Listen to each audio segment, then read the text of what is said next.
público. Nossa, eu tenho medo de falar. A verdade é o quê? Você não tem medo de falar em público. Você tem, na verdade, medo de falhar em público. Entende? Porque quando eu estou conversando com alguém, eu estou falando em público.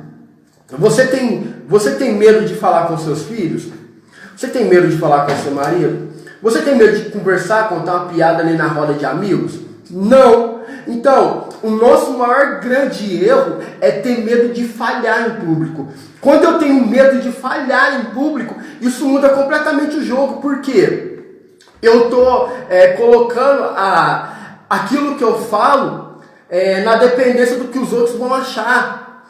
Eu estou colocando aquilo que eu faço na dependência do que os outros vão achar. O meu jeito de ser, o meu jeito de vestir. Será que se eu estiver lá na frente as pessoas vão me aceitar do meu jeito que eu sou? Então nós já estamos tirando o medo de falar. Porque não é medo de falhar. Aliás, não é medo de falar. É o medo de falhar em público. Porque nós estamos a todo momento querendo ser aceito pelos outros.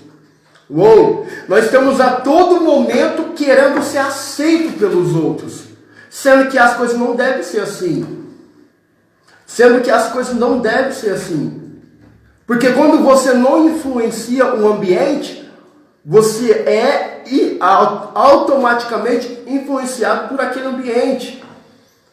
Então, o seu medo de falar em público, tem muitas pessoas que também estão esperando uma pessoa como você falar para libertar elas. Desse medo também, às vezes é uma vestimenta que você usa, um jeito seu de ser, você fala assim, caraca, eu não tenho como eu falar, porque se eu falar do meu jeito, não, você não pode ter medo.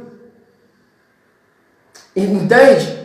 Deus às vezes te coloca uma coisa bacana para você fazer, você acorda com um pensamento bacana, você acorda com uma chave que Deus te deu em algum sonho, Deus falando diretamente ao seu coração, mas você consegue fazer o quê? Não consegue colocar isso adiante.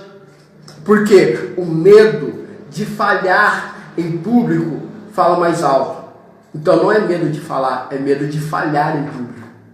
É medo da aceitação, se eles vão te aceitar ou não.